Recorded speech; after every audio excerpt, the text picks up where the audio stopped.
Aujourd'hui, on a 10 nouvelles grosses mises à jour à propos du Galaxy S25 Ultra. Samsung mise encore plus sur l'IA et apporte des changements intéressants au S25 Ultra. Alors, c'est parti. Cette vidéo est signée TechTalk TV et j'ai pris soin de tout traduire en français, rien que pour toi. D'abord, un petit point intéressant, la technologie des smartphones évolue surtout par des petites améliorations chaque année. Maintenant, les mises à jour se concentrent moins sur des innovations spectaculaires et plus sur l'optimisation. Les fabricants de téléphones se tournent de plus en plus vers les fonctionnalités logicielles, surtout celles alimentées par l'IA, pour rendre leurs produits toujours plus attractif. Comme tu le sais, Google est en tête en matière d'IA, tandis qu'Apple essaie encore d'améliorer ses fonctionnalités IA sur l'iPhone 16, même s'ils ont un an de retard. Samsung a joué intelligemment grâce à son partenariat solide avec Google. Ils ont introduit le modèle d'IA de Google dans la série Galaxy S24 plus tôt cette année. Maintenant, Samsung s'associe à nouveau avec Google pour intégrer le modèle d'IA Gemini Nano multimodalité dans la série Galaxy S25. Tu te demandes sûrement ce qu'il y a de spécial dans ce nouveau modèle d'IA. Eh bien, pas mal de choses en fait. Pour faire simple, le Gemini Nano multimodalité est une version améliorée du modèle d'IA du S24, conçu pour gérer des tâches plus complexes et offrir des résultats encore plus précis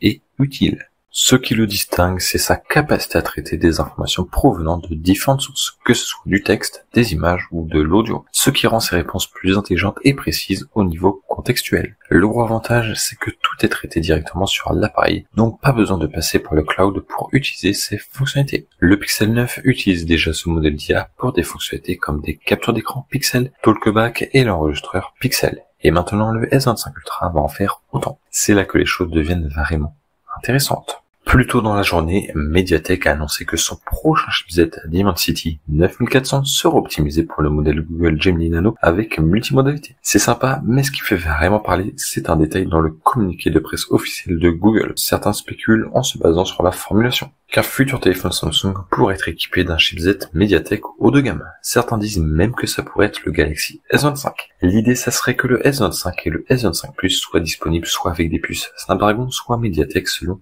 la région, tandis que le S25 Ultra utiliserait exclusivement la puce Snapdragon. Ça a du sens, surtout que Samsung a récemment commencé à utiliser des puces Mediatek dans sa gamme de tablettes Tab 10. Mais attends avant de te réjouir ou de te décevoir. Laisse-moi te dire pourquoi je pense que ça n'arrivera pas tout de suite. Les gens interprètent un peu trop la formulation. Certes, Samsung pourrait faire le switch si Qualcomm continue d'augmenter les prix des puces ou si les puces Exynos continuent de traîner en termes de performance. Ça pourrait arriver dans le futur, peut-être avec le S26 ou au-delà. Mais je pense pas qu'on verra ça avec le S25. Si Mediatek était impliqué, on aurait sûrement déjà vu des fuites de benchmark, mais pour l'instant, il n'y a rien. Donc je suis assez confiant que tous les modèles du Galaxy S25 resteront avec les puces Snapdragon. Bien sûr, je resterai à l'affût et je te tiendrai au courant si quelque chose change. En parlant de logiciels, Samsung nous a récemment donné un aperçu de One UI 7 sur le S24 Ultra et c'est un vrai changement par rapport à One UI 6.1. Honnêtement, on dirait que Samsung fait un autre pas pour rendre son interface plus proche de celle d'iOS. L'Universe a même fait un rendu du S25 Ultra pour montrer à quoi ressemblera le nouveau design du panneau rapide et il est beaucoup plus arrondi maintenant. Les avis sur One UI sont partagés, certains adorent, d'autres moins. Personnellement, j'aime bien. C'est vrai qu'il y a une touche d'iOS, ce qui n'est pas forcément mon style préféré, mais dans l'ensemble, c'est plus propre que ce qu'on a actuellement. La série Galaxy S25 sera la première à lancer officiellement le One UI 7 et ça arrivera en janvier.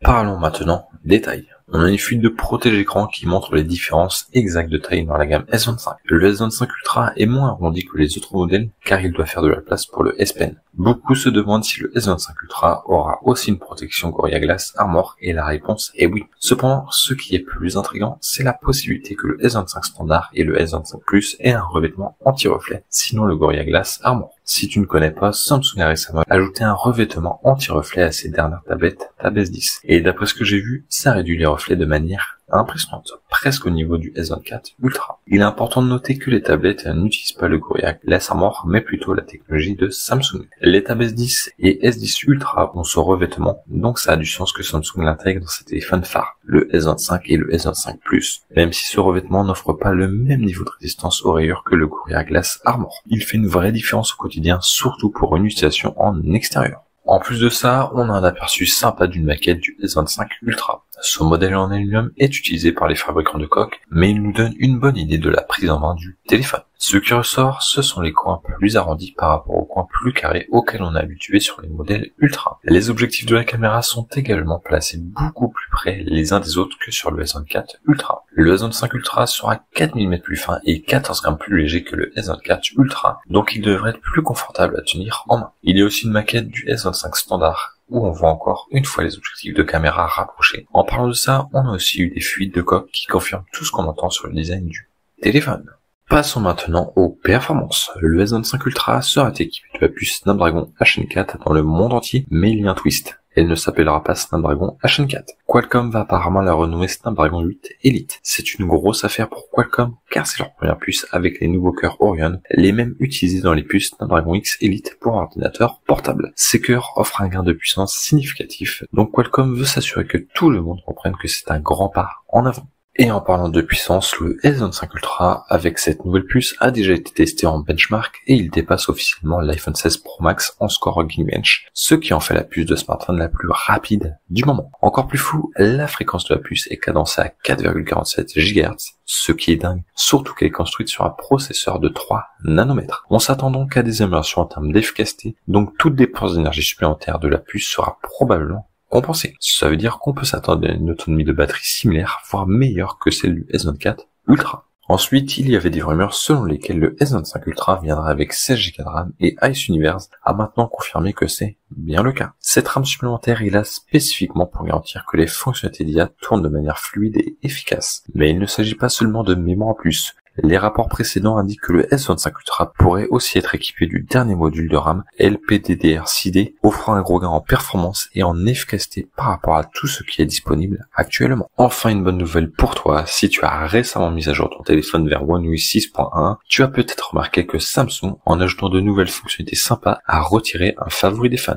le créateur de GIF. Ça n'a pas fait plaisir à tout le monde et on comprend. Mais bonne nouvelle, après avoir écouté les retours, Samsung a confirmé que le créateur de GIF reviendra. À la raison de la suppression, Samsung a réorganisé la fonction Smart Select pour faire de la place à des mises à jour IA et malheureusement, le créateur de GIF n'a pas été prêt à temps. Mais pas de panique, il revient et espérons-le, de manière encore plus accessible qu'avant. Bref, le Galaxy S25 Ultra s'annonce comme une vraie machine de guerre, tant au niveau du matériel que du logiciel.